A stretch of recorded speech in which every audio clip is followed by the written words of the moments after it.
नमस्कार, आप देख रहे हैं डिजियाना न्यूज़। मैं हूं पूजा रघुवीर आपके साथ। हिंदू धर्म में दशहरे के त्यौहार का खास महत्व होता है और आज दशहरा है।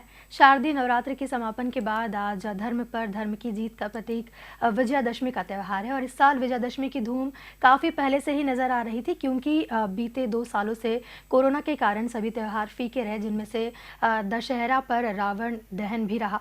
लेकिन इस बार हमारी परंपरा के अनुसार रावण के बड़े बड़े पुतले जगह जगह फिर से देखे जा रहे हैं। क्या कुछ तैयारियां की गई है इसे लेकर, क्योंकि रावण देखने बड़ी संख्या में भीड़ उमड़ती है। बारिश को लेकर भी क्या कुछ इंतजामात है और किस किस साइज के इस बार रावण जो है बनाए गए हैं, कहाँ कहाँ पर बनाए गए हैं, ये सारी बातें जानेंगे हमारे संवाददाता राहुल जी से। राहुल जी, क्या स्थितियां हैं अभी शहर में रावण को लेकर, रावण दहन को लेकर?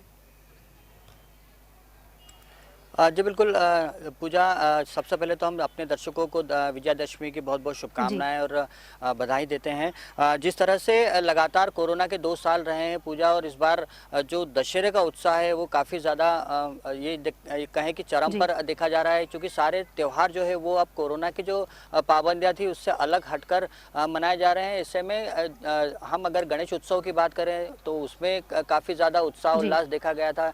हाल ही में जो नवरात्र समाप्त हुए हैं उसमें भी जो माता की भक्ति की आराधना जो थी भक्तों की, वो भी काफ़ी चरम पर देखी गई थी। और अब जो दशहरे का त्यौहार है वो भी काफ़ी बड़े पैमाने जी। पर देखा जा रहा है। जो उत्साह है वो इसलिए भी है पूजा, क्योंकि जो कोरोना की जो पाबंदियां हैं वो इस जी। बार लागू जी। नहीं की गई हैं। तो ऐसे में लगभग 100 स्थानों पर इंदौर में अलग अलग जो दशहरा समितियां हैं उनके द्वारा विभिन्न आयोजन जी। किए जा रहे हैं। मैं यहाँ पे आपको बताना चाहूँगा, हम लोग इस समय जी। उषागंज में खड़े हैं और इंदौर का एक काफ़ी प्रतिष्ठित और पुराना जो संस्था है उनके द्वारा यहाँ पर ये पूरा जो जी। दशहरे का आयोजन जी। है वो किया जाता है। यहाँ पर दशानन की जो प्रतिमा है वो आप देख सकते हैं। यहाँ पर जो पुतला है वो तकरीबन जी। 51 फीट का है और यहाँ पर ये 37वां वर्ष है इस समिति का, जब ये पूरी जो रावण जलाने की जो जी। एक परंपरा है वो यहाँ पर निभाई जा रही है। तकरीबन 7 से 8 हज़ार के जो जी। लोग हैं उस क्षमता का ये पूरा मैदान है, स्कूल का मैदान है। जी। और यहाँ पर जब रावण दहन का कार्यक्रम होता है तो पूरी जी। तरीके से मैदान जो है वो पूरे खचाखच भर जाता है। और इस स्थान को इसलिए हमने चुना है जी। पूजा, क्योंकि यहाँ पर अलग अलग थीम के साथ में हर वर्ष रावण बनाए जाते हैं। इस बार का आप रावण देख सकते हैं यहाँ पर कि पूरा, एक तो सबसे पहली बात है कि पूरा जो रावण है उसमें जी। उसको वाटरप्रूफ बनाया गया है, ताकि पानी की आशंका में अगर कोई जी। बाधा उत्पन्न होती है तो उससे जो रावण का जो पुतला है जी। वो खराब ना हो। ऐसे में पूरी तरीके से वाटरप्रूफ मटेरियल का जी। इस्तेमाल इस पूरे रावण के निर्माण में लगाया गया है। साथ ही आप इसके हाथ जी। आप देख सकते हैं कि इसमें हाथ जो है वो ऐतिहासिक, इसको ब्रह्म जी। चक्र का नाम दिया है। ये जो हाथ है इसके गोल गोल घूमेंगे और इसमें से एक तरफ से सुनहरी किरणें निकलेंगे और दूसरी तरफ से जो सोने के जो जी। किरणें रहती है उस प्रकार की जो किरणें हैं वो निकलेंगे। और ऐसे में ये जब उसके जी। दोनों हाथ घूमेंगे तो वो काफ़ी रोचक और बिल्कुल मनमोहक राहुल जी। दृश्य जो है वो नज़र आएगा। चूँकि यहाँ पर इलेक्ट्रिक आतिशबाजी का भी आयोजन है वो भी इस बार जी। किया जाना है। तो ऐसे में ये जो स्थान है वो काफ़ी ज़्यादा जी। आकर्षण का बड़ा केंद्र है। और हम इस पूरे आयोजन को लेकर जो आयोजन समिति के जी। हैं किशोर मीणा जी, अब उनसे बात करेंगे। किशोर जी, यहाँ पर हम देखते हैं कि हर बार नए थीम के साथ में रावण बनाया जाता है। इस बार क्या थीम के साथ में रावण बनाया गया है? ये एकता सहयोग समिति का 37वां वर्ष है। पिछले 36 वर्षों में बहुत अलग अलग तरह के रावण का निर्माण किया है यहाँ पर, और जो रावण की संस्कृति से जुड़े हुए रावण का ही निर्माण किया है। ये नहीं कि जो रावण से हट के किसी ने लादेन रूपी बना दिया या किसी ने AK-47 वाला बना दिया, उस टाइप का नहीं। हमने बनाया सीता हरण करने वाला रावण, हमने बनाया शाही स्नान करने वाला रावण, हमने बनाया इंद्रजाल चलाने वाला रावण, हमने बनाया इस बार बनाया जो ब्रह्मचक्र वाला रावण बनाया। पिछली बार जो बनाया था हमने कोरोना से लड़ने के लिए बनाया था, 50,000 सैनिटाइजर उड़ाने वाले रावण का निर्माण किया था। ये एकता सहयोग समिति के जो मोहल्ले के ही बच्चे हैं, जिनमें लव कुश मीणा है, जित्तू है, गगन है, सम्मी है, शिवम है, सचिन है, रितेश है, ये मोहल्ले के बच्चे ही इसका निर्माण करते हैं। यहाँ भारी किसी कलाकार को बुलाया नहीं जाता है। और ये एकता सहयोग समिति पिछले 37 साल से, जो 36 साल से करती आ रही, इसमें सिर्फ ये नन्हे मुन्ने जो बच्चे क्षेत्र के, वो हर बार आके यही पूछते हैं हमसे कि चाचा इस बार नया क्या करोगे, इस बार नया क्या करोगे। तो इस मर्तबा जो हमने रावण का निर्माण किया, अभी जो रावण के आप हाथ देख रहे हैं, वो ब्रह्मचक्र चलाने वाले रावण है, जो ब्रह्मा जी के रावण एक इतना ज्ञाता था कि इनने जितने भी देवी देवता थे सबों के अच्छे अच्छे अस्त्र शस्त्र इनने हरण लिए थे, मतलब हरण कर लिए थे। तो ब्रह्मचक्र 2 ही हाथों से चलेगा, जिसमें सोने चांदी की बारिश होगी, 2 ही तरफ 50-50 फीट दूर तक, जो मन मोह लेगी आम जनता का कि वास्तव में कोई चीज़ चलने को मिली। इलेक्ट्रॉनिक है ये। इसके उपरांत हमने जो ऊपर दीवारें देख रहे हैं यहाँ पे, हमने इस बार नया एक काम और करा है जो पूरे मध्य प्रदेश में कहीं नहीं हुआ आज तक। इलेक्ट्रॉनिक आतिशबाजी करी है, जिसमें यदि आपने आपके माइक पे से बोल दिया रेड तो लाल वाले फटाके फूटने लग जाएंगे, आपने कह दिया ग्रीन तो हरे वाले फूटने लग जाएंगे, आपने कर दिया ब्लू तो नीले वाले फूटने लग जाएंगे। वो इस बार इलेक्ट्रॉनिक आतिशबाजी का भी आयोजन जो हमने किया है यहाँ के क्षेत्र के बच्चों को दिखाने के लिए कि बहुत अच्छा आयोजन है। ये भी नया आयोजन है। कुछ झूले लगाएं, कुछ चक्री लगाइए, बच्चों के लिए खेलने कूदने का भी समय रहता है। और किशोर जी, ये जो इलेक्ट्रिक आतिशबाजी है, ये कहाँ से, कलाकार वगैरह कहाँ से आएंगे इसके कलाकार हमारे एक मित्र हैं जो हमारे समिति के अध्यक्ष हैं, कपिल तिवारी जी। उनका मित्र है, बम्बई में है, बॉम्बे से आ रहे हैं। बॉम्बे से। तो उससे उनकी चर्चा हुई थी, वो लोग कल आ चुके हैं यहाँ इंदौर। अच्छा, बारिश को देखते हुए क्या विशेष इंतजाम है यहाँ पे? पता पड़ा कि जो पूरा मटेरियल है आपने यूज़ किया वो पूरा वाटरप्रूफ है। हमने इस बार भी इसको शाही स्नान वाला ही बनाया, क्योंकि हमको आशंका थी कि इस बार बारिश होगी। इसलिए अब ये 72 घंटे पहले से इंद्र को ललकार रहा है कि कितना जोर से गिरना है तो गिर के दिखा, मेरा कुछ नहीं बिगड़ेगा। तो रावण का कुछ भी नहीं बिगड़ेगा, पूरा वाटरप्रूफ रावण है ये। इसके अंदर 5000 घास की पिंडी लगी हुई है। इसके अंदर 2000 वो नाइट किंग 5 नंबर बम लगे हुए हैं। किसी प्रकार का इनको किसी को भी नुकसान नहीं होगा। 5 इसके सिर पे पीछे बैक साइड में 510 एक फटाका शॉट आता है नया, वो सलंग चलेगा 510 बार आकाश में ऊपर चलता रहेगा, उसका भी कुछ नहीं बिगड़ेगा, क्योंकि सब टोटली वाटरप्रूफ बना दिया है इसको।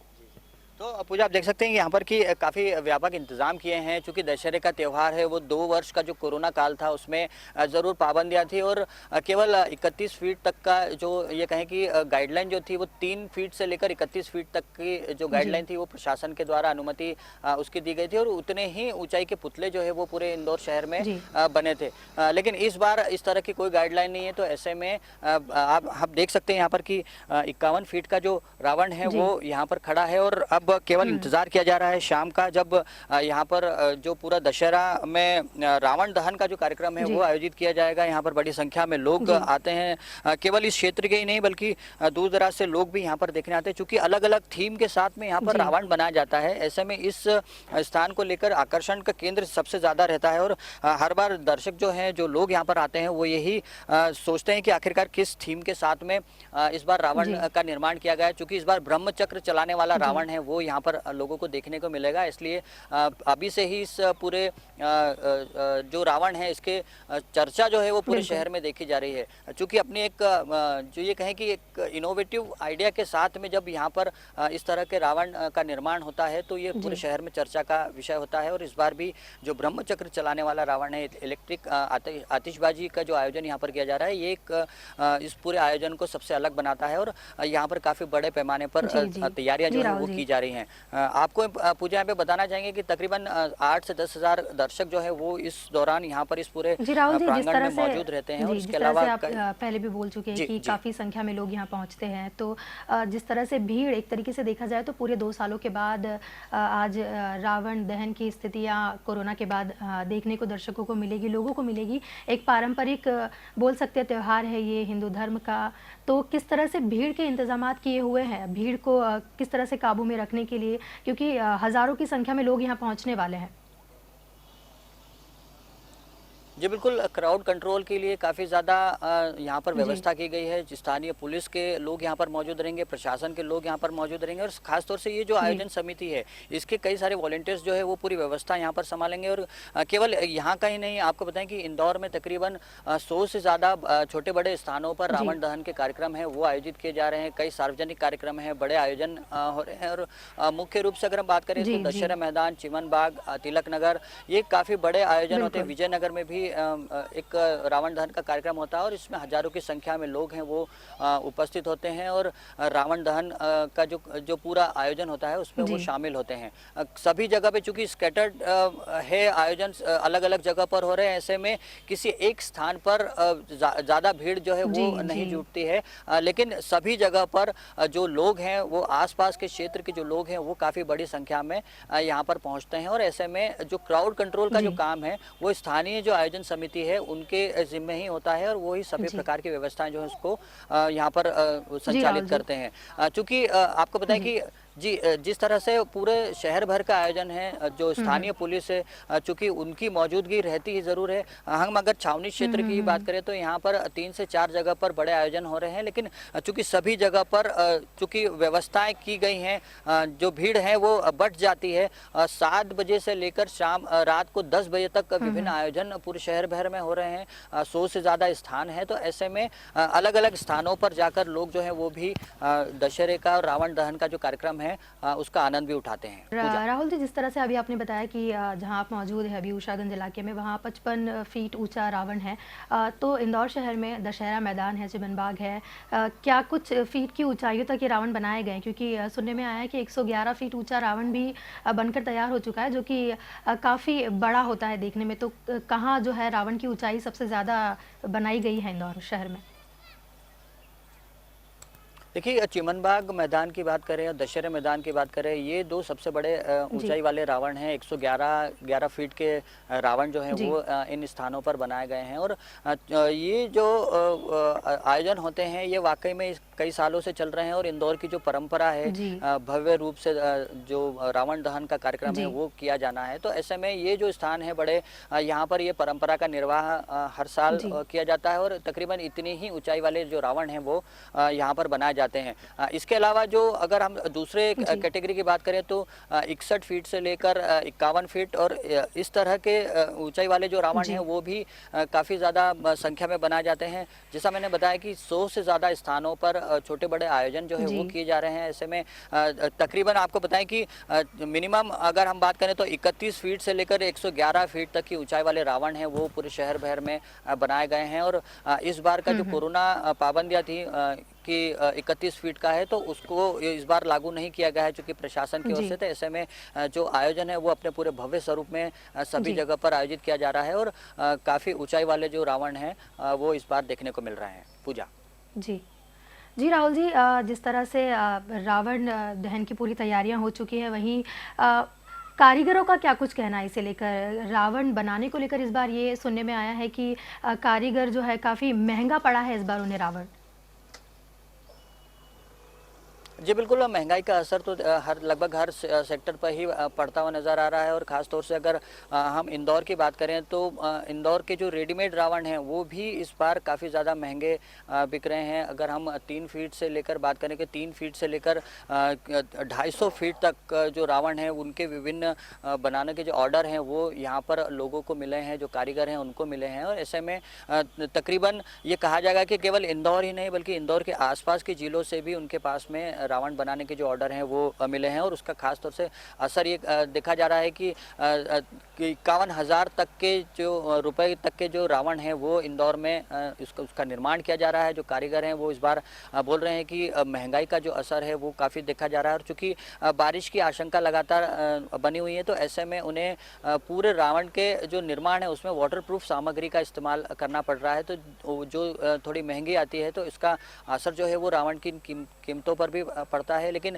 इतना ज़रूर है कि कारीगर इस बार काफ़ी खुश हैं क्योंकि पिछली बार की पाबंदियां जो थी उसके चलते उनका जो व्यापार है, व्यवसाय है वो प्रभावित हुआ था। लेकिन इस बार काफ़ी ज़्यादा संख्या में ऑर्डर जो हैं वो कारीगरों को मिल रहे हैं और ऐसे में तकरीबन ये आप कहें कि हर एक कारीगर जो है वो नवदुर्गा के पहले से ही ये कहें कि श्राद्ध पक्ष के पहले से ही उनके पास में ऑर्डर जो थे वो आना शुरू हो गए थे और उसकी जो बुकिंग है वो कंप्लीट हो गई थी। हालांकि आप बताएं कि अभी अंतिम चरण तक कई कारीगर जो हैं वो रावण बनाने के काम में जुटे हुए हैं। और इंदौर के जो आसपास के जिलों के जो लोग हैं, जो आयोजन समिति हैं, वो लगातार यहाँ पर पहुंचकर जो अपने अपने निर्मित रावण हैं वो लेके यहाँ से रवाना भी हो गए हैं। तो ऐसे में ये कहा जाएगा कि महंगाई का जो असर है वो ज़रूर नज़र आ रहा है, लेकिन जो कारीगर है वो इस बार के व्यापार व्यवसाय जो उनको मिला है उससे काफ़ी ज़्यादा खुश वो फिलहाल नज़र आ रहे हैं। पूजा।